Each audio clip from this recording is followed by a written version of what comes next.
नमस्ते बच्चों। कल हमने पढ़ा था भारत की खोज के अंतर्गत कि नेहरू जी ने इतिहास लेखन के लिए भारत की यात्राएं करनी आरंभ की तथा उसके इतिहास के संबंध में पढ़ना शुरू किया। आगे हम देखते हैं किन किन चीज़ों ने उन्हें प्रभावित किया था। देखिए क्या कहते हैं वो। मैंने भारत का इतिहास और उसके विशाल प्राचीन साहित्य के कुछ अंशों को पढ़ा। क्या कह रहे हैं नेहरू जी कि मैंने भारत का इतिहास पढ़ा और भारत का बहुत सारा साहित्य भी पढ़ा, उसके कुछ हिस्सों को पढ़ा। तो इस सब को पढ़ने के बाद देखो लेखक को किन चीज़ों ने प्रभावित किया। कहते हैं मुझ पर विचारों की तेजस्विता, जिन लोगों ने ये लिखा था उनके विचारों का लेखक पर बहुत प्रभाव पड़ा कि कितने प्रभावशाली उनके विचार थे, भाषा कितनी स्पष्ट थी और ये सब लिखने के लिए उनका मस्तिष्क कितना सक्रिय रहा होगा। इतिहास तथा साहित्य लेखन के लिए इन सारी चीज़ों ने लेखक को प्रभावित किया। आगे देखिए और क्या कहते हैं। मैंने उन पराक्रमी यात्रियों के साथ भारत की यात्रा की जो सुदूर अतीत में यहाँ चीन तथा पश्चिमी और मध्य एशिया से आए थे और अपनी यात्राओं की दास्तान छोड़ गए थे। तो ये किन यात्रियों के बारे में बता रहे हैं। चीन से कौन कौन यात्री आए थे बच्चों, आप लोग जानते होंगे। वेनसांग और फाहियान ये यात्री आए थे चीन से, जिन्होंने भारत में यात्रा की और यहाँ के बारे में बहुत कुछ लिखा भी। तो लेखक जो कह रहे हैं कि मैंने उनके साथ भारत की यात्रा की, उनका कहने का अर्थ ये नहीं है कि उनके साथ वो घूमे, वो तो अब थे ही नहीं। यात्रा की का तात्पर्य उनका लिखा हुआ साहित्य जो उन्होंने भारत के बारे में लिखा था उसे लेखक ने पढ़ा और उनकी दृष्टि से भी भारत के बारे में उन्होंने जाना। उसके अलावा देखो और भी वो अपने आसपास के जो देश के इलाके हैं उनके बारे में बात कर रहे हैं। कह रहे हैं मैं पूर्वी एशिया, अंगकोर, बोरोबुदूर और बहुत सी जगहों में भारत की उपलब्धियों के बारे में सोचने लगा। देखो इन सब देशों के बारे में, इन सब जगहों के बारे में लेखक ने इसलिए कहा है क्योंकि पूर्वी एशिया में बच्चों हमारे आसपास के देश चीन, हांगकांग, जापान ये सब देश आते हैं। तो कह रहे हैं कि मैंने ये जाना कि ये देश भारत की संस्कृति से कैसे प्रभावित थे। बोरोबुदूर की जो उन्होंने बात की है, बोरोबुदूर जो है में संसार का सबसे बड़ा बौद्ध मंदिर, बौद्ध विहार है। ऐसे ही अंगकोर के बारे में कहा है लेखक ने। अंकोर में अंकोर वाट नाम से कंबोडिया में एक मंदिर परिसर है और दुनिया का ये सबसे बड़ा धार्मिक स्मारक है बच्चों, जिसे सूर्यवर्मन द्वितीय ने बनाया था। तो ये जो है भगवान विष्णु के एक हिंदू मंदिर के रूप में बनाया गया था। तो ये विष्णु जो है भारतीय संस्कृति में हिंदू लोग ही मानते हैं। इसका मतलब कि यहाँ पर भी भारतीय संस्कृति का इतना अधिक प्रभाव था, ये बात भी लेखक ने देखी। आसपास की जगहों के बारे में भी उन्होंने विचार किया और देखा कि पूर्वी एशिया, अंगकोर और बोरोबुदूर को भी कैसे भारतीय संस्कृति ने प्रभावित किया है। और देखिए आगे क्या कहते हैं। मैं उस हिमालय पर घूमता रहा जिसका पुराने मिथकों और दंत कथाओं के साथ निकट संबंध है और जिसने हमारे विचारों और साहित्य को बहुत दूर तक प्रभावित किया। आप कह रहे हैं मैं उस हिमालय में भी घूमता रहा कहने का तात्पर्य है कि कभी घूमे भी और कभी उन्होंने साहित्य के माध्यम से पढ़ा। और हिमालय के बारे में क्या कह रहे हैं कि हिमालय का दंत कथाओं के साथ संबंध है। दंत कथा और मिथक ये क्या होते हैं बच्चों, ऐसी कथाएं जिनकी सच्चाई पर हम यकीन नहीं कर सकते, हम ये नहीं कह सकते कि ये सही हैं, लोगों द्वारा कही हुई कहानियाँ हैं। तो हिमालय से अनेक कहानियाँ जुड़ी हुई हैं, हमारी धार्मिक मान्यताएं जुड़ी हैं। हम कहते हैं भगवान शिव जी का निवास स्थल है। आपने महाभारत की कथा में पढ़ा था जब पांडव अपना राज्य सौंप कर चले जाते हैं परीक्षित को, तो उसके बाद वो हिमालय की यात्रा पर गए। इस तरह से अनेक सी दंत कथाएं उससे संबंधित हैं। तो कह रहे हैं मैंने हिमालय जैसे विशाल पर्वत के बारे में भी जाना और पहाड़ों से कहते हैं मेरे मन में वैसे भी प्रेम रहा है क्योंकि पंडित जवाहरलाल नेहरू भी कश्मीर में जन्मे हैं, कश्मीर में भी पहाड़ हैं। तो कह रहे हैं मेरा तो पहाड़ों के साथ खून का रिश्ता है, इसलिए भी मैंने हिमालय के बारे में जाना। ठीक है, तो देखिए वो पहाड़ों के बारे में जान रहे हैं, धार्मिक स्थलों के बारे में जान रहे हैं, जिन लोगों ने यात्राएं की हैं जैसे फाहियान है, वेनसांग है, उनके साहित्य को पढ़ रहे हैं, उससे भारत की जानकारी ले रहे हैं। उसके अलावा वो भारत में बहने वाली नदियों की बात भी करते हैं। कह रहे हैं कि हिमालय जो है उससे, हिमालय की जब उन्होंने बात की तो कहते हैं कि हिमालय से बहने वाली नदियाँ भी मुझे याद आती हैं, इसकी विशाल नदियों ने मुझे आकर्षित किया और अनेक इतिहास की बातें मुझे याद दिलाई। इसी के साथ एक और दूसरी नदी की बात करते हैं, वो इंडस या सिंधु। ये नदी बच्चों एशिया की सबसे लंबी नदी है और पाकिस्तान, भारत और चीन के मध्य बहती है। तिब्बत से ये नदी निकलती है, तो कह रहे हैं ये नदी भी मुझे याद आती है। फिर कहते हैं ब्रह्मपुत्र नदी, इतिहास की मुख्य धारा से लगभग कटी हुई ब्रह्मपुत्र नदी भी बच्चों तिब्बत, भारत और बांग्लादेश से होकर बहती है और तिब्बत से ही ये नदी निकलती है। उसके बाद अरुणाचल प्रदेश से होकर आसाम में आती है, जहाँ इसको हम ब्रह्मपुत्र के नाम से जानते हैं।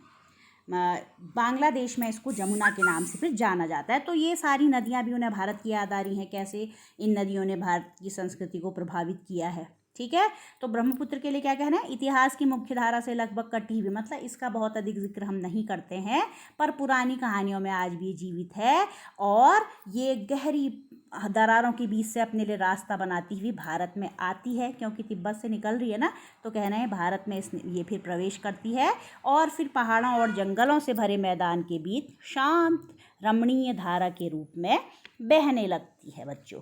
ठीक है, और उसके बाद ये गंगा नदी से मिल जाती है, तो इस नदी को भी ये याद कर रहे हैं। फिर किस नदी की बात कर रहे हैं, देखो यमुना नदी, यमुना जो कि गंगा की सबसे बड़ी सहायक नदी है और कहाँ से निकलती है, तो उत्तरकाशी के आसपास ही यमुनोत्री नामक जगह से निकलती है, फिर गंगा से मिल जाती है।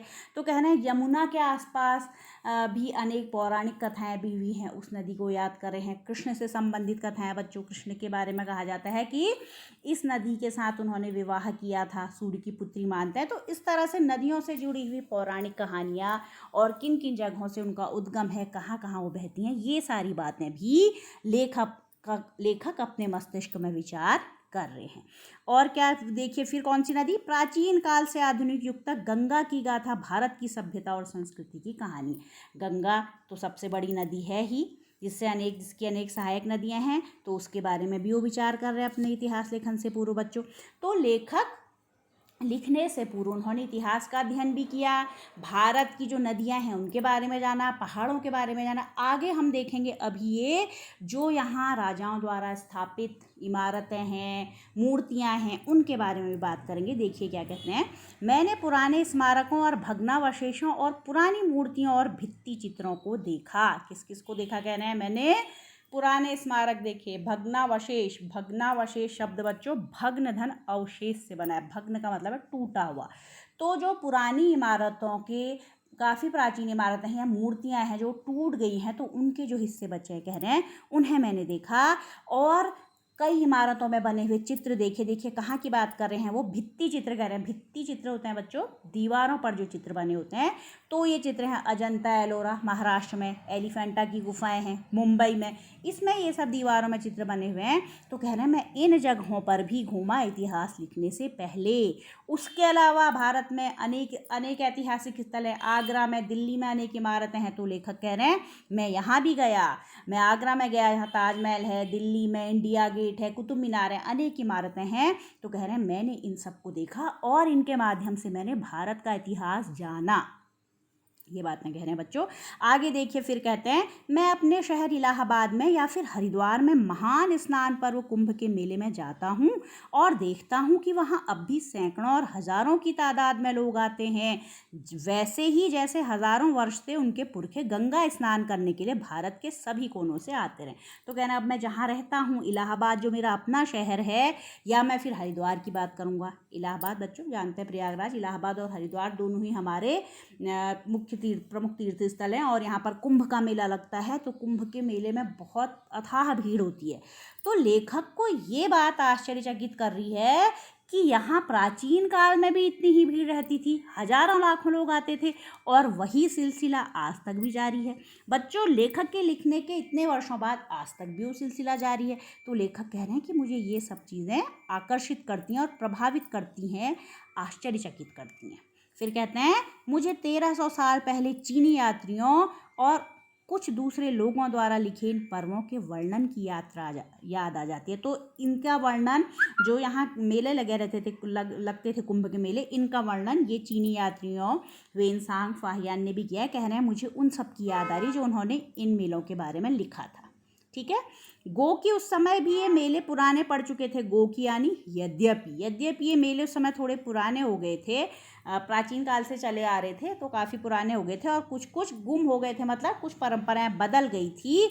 फिर भी कह रहे हैं मुझे हैरत होती थी कि वह कौन सी प्रबल आस्था थी जो हमारे लोगों को अनगिनत पीढ़ियों से भारत की इस प्रसिद्ध नदी की ओर खींचती रही है। कौन सी नदी पर लगता है? गंगा नदी पर ना, गंगा। तो कह रहे हैं ये गंगा नदी का आखिर इतना क्या महत्व है, इस नदी में ऐसा क्या है जो हमारे हजारों लाखों लोग कई पीढ़ियों से इस नदी को इतना पवित्र मानते हुए इसकी ओर खींचे चले आ रहे हैं। तो इस सब पर भी लेखक विचार कर रहे थे कि ये सारी चीज़ें आखिर हैं क्या।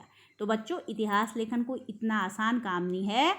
पंडित जवाहरलाल नेहरू जी को इतिहास लेखन से पूर्व भारत के बारे में अनेक पहलुओं से विचार करना पड़ा, अनेक पक्ष देखने पड़े, घूमना भी पड़ा, इतिहास भी पढ़ना पड़ा। तो वो सारी बातें उन्होंने इसमें बताई हैं बच्चों। तो उम्मीद है आप इसे ध्यानपूर्वक सुनेंगे और जो संबंधित प्रश्न मैं आपको कुछ दे रही हूँ इनके उत्तर आप अपनी अभ्यास पुस्तिका में लिखेंगे बच्चों।